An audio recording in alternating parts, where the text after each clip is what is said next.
નમસ્કાર.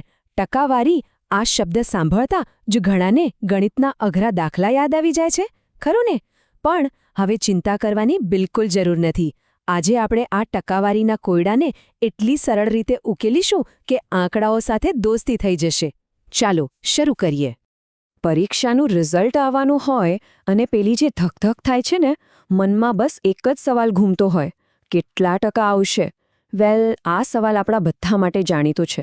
પણ શું આપણે ક્યારે વિચાર્યું છે કે આનો જવાબ શોધવો એ ખરેખર કેટલી રમતવાત છે? ચાલો આજે આ ગણતરીને એકદમ સહેલી બનાવી દઈએ.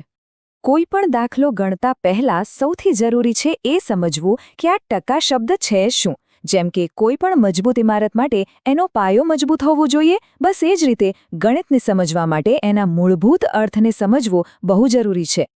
તો જુઓ, ટકા શબ્દ આવ્યો છે પ્રતિશત પરથી. પ્રતિ એટલે કે દર અને શત એટલે 100. તો ટકાનો એકદમ સીધો અને સરળ અર્થ થાય છે દર 100માંથી. બસ આટલું જ છે. કોઈપણ આંકડાને 100ના આધારે માપવાની આ એક રીત છે. એટલે કે જ્યારે કોઈ કહે કે 20%, તો એનો સીધો મતલબ છે કે 100માંથી 20. એવી જ રીતે 50% એટલે 100માંથી 50. અને કોઈને 90% આવ્યા હોય તો એનો અર્થ છે 100માંથી 90. છે ને એકદમ સરળ? ચાલો તો હવે સીધા જ ગણતરી પર આવીએ. ટકાવારીનો કોઈ પણ દાખલો હોય એને ઉકેલવા માટે ફક્ત ફક્ત બે સોનેરી નિયમો યાદ રાખવાના છે. એકવાર આ નિયમો સમજાઈ ગયા પછી બધી ગણતરી એકદમ રમત જેવી લાગશે. તૈયાર? તો નિયમ નંબર 1, દાખલામાં જ્યાં પણ ના શબ્દ દેખાય ત્યાં આંખ બંધ કરીને ગુણાકારની નિશાની મૂકી દેવાની. અને નિયમ નંબર 2, જ્યાં પણ ટકા એટલે કે પર્સન્ટેજની નિશાની દેખાય એને હટાવીને સંખ્યાની નીચે છેદમાં 100 મૂકી દેવાના. બસ આ 2 નિયમો કોઈ જાદુઈ ચાવી જેવા છે. ચાલો આ નિયમોને તરત જ વાપરીને જોઈએ. આપણી પાસે એક સિમ્પલ સવાલ છે: 200ના 10% કેટલા થાય?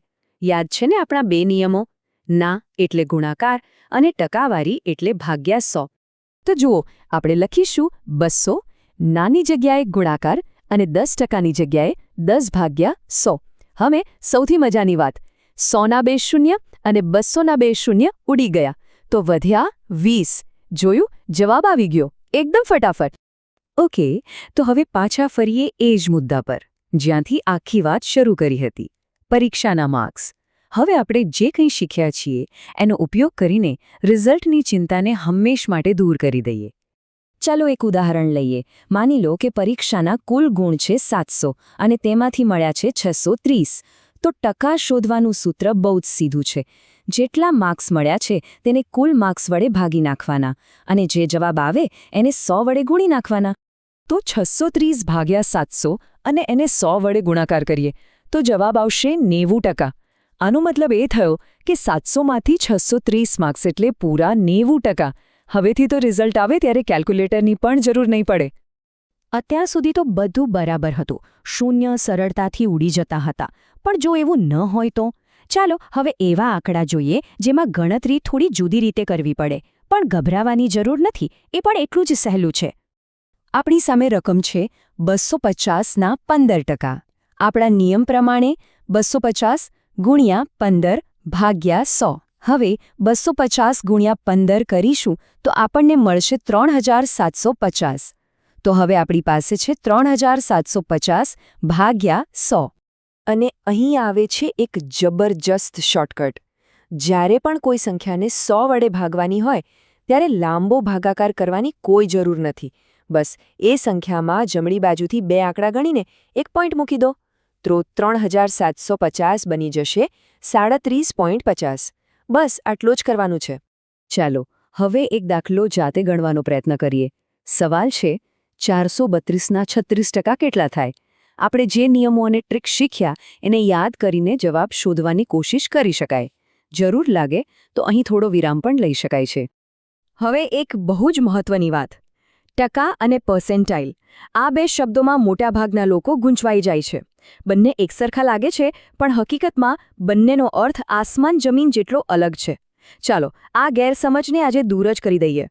એકદમ સરળ શબ્દોમાં કહીએ તો ટકા એટલે કે પર્સન્ટેજ એ વ્યક્તિગત સ્કોર છે કે ભાઈ 100માંથી કેટલા માર્ક્સ મળ્યા. જ્યારે પર્સન્ટાઇલ એ બીજા લોકો સાથેની સરખામણી છે. એ એવું બતાવે છે કે પરીક્ષા આપનારા બીજા કેટલા વિદ્યાર્થીઓ કરતાં આગળ છીએ. ટૂંકમાં પર્સન્ટાઇલ એ રેન્ક છે, સ્કોર નહીં. ચાલો એક ઉદાહરણથી સમજીએ. ધારો કે કોઈ પરીક્ષા 10 લાખ વિદ્યાર્થીઓએ પાસ કરી અને કોઈનો પર્સન્ટાઇલ રેન્ક 98 આવ્યો. તો આનો અર્થ એ નથી કે એને 98% માર્ક્સ મળ્યા છે. ના, આનો અર્થ એ છે કે તે 98% વિદ્યાર્થીઓ કરતાં આગળ છે.